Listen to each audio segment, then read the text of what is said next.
അസ്സലാമു അലൈക്കും. ഹായ് കൂട്ടുകാരെ, ഞാൻ അൽമാസ് വിശിരി. കഴിഞ്ഞ വീഡിയോയിൽ നമ്മൾ ഫാവും ജീവും പഠിച്ചു.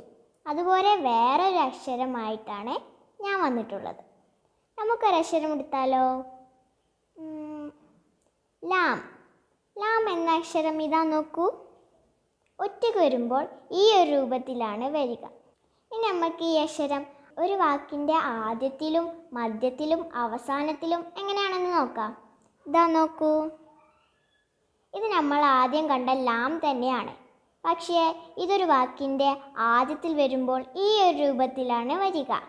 ഇനി നമുക്ക് ഇതിനൊരു ഉദാഹരണം നോക്കിയാലോ? എന്താ ഉദാഹരണം? ലെയിൽ. ലെയിൽ എന്ന് പറയുമ്പോൾ നോക്കൂ, ലെയിൽ. ലെയിൽ എന്ന് പറയുമ്പോൾ ലാമാണ് ആദ്യത്തിൽ വരുന്നത്. നോക്കൂ, ലെയിൽ. കണ്ടോ? ലെയിൽ. ലെയിൽ ലാമാണ് ആദ്യത്തിൽ വരുന്നത്. ഇതാദ്യത്തിൽ ഇതുപോലെ എഴുതുക.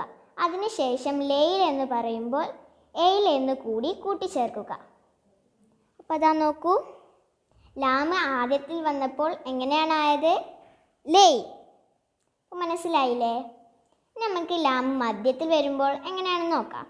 അതിനൊരു ഉദാഹരണം, ഹലീബ് എന്ന് പറയുമ്പോൾ ലാമാണ് മധ്യത്തിൽ വരുന്നത്. നോക്കൂ, ഹലീബ്. ഹലീബ്. മനസ്സിലായില്ലേ? അപ്പോൾ ലാമ മധ്യത്തിൽ വരുമ്പോൾ ഇതാ നോക്കൂ, ആദ്യം കുറച്ച് അക്ഷരങ്ങൾ, പിന്നെ അതിനോട് ചേർന്നിട്ട് ലാമേ, പിന്നെ കുറച്ച് അക്ഷരങ്ങൾ. എന്താണിത് വായിക്കുക? ഹലീബ്. യയിലു. യയിൽ എന്ന് പറയുമ്പോൾ നോക്കൂ, യയിലു.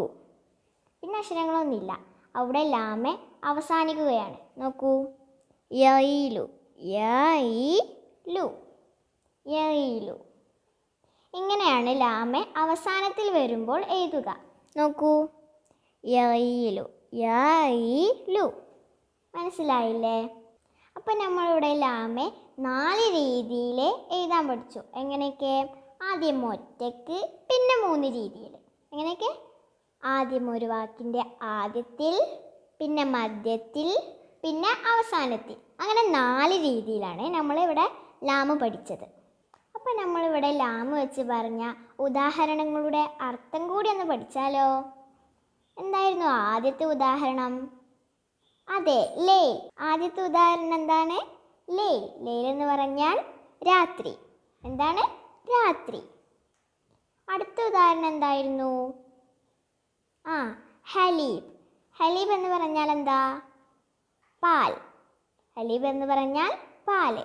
എന്താണ്? പാല്. പിന്നെ അടുത്ത ഉദാഹരണം എന്തായിരുന്നു? യയിലു. യയിൽ എന്ന് പറഞ്ഞാൽ കുടുംബം പോറ്റുക. യയിൽ എന്ന് പറഞ്ഞാൽ കുടുംബം പോറ്റുക.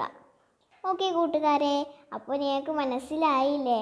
അറബി അക്ഷരങ്ങൾ ഇംഗ്ലീഷ് പോലെ അല്ലെങ്കിൽ മലയാളം പോലെ അത്ര എളുപ്പമല്ല എഴുതി തീർക്കാനെന്ന്. അറബി ഓരോ അക്ഷരങ്ങൾക്കും അതിൻ്റേതായ ഓരോ നിയമങ്ങളുണ്ട്.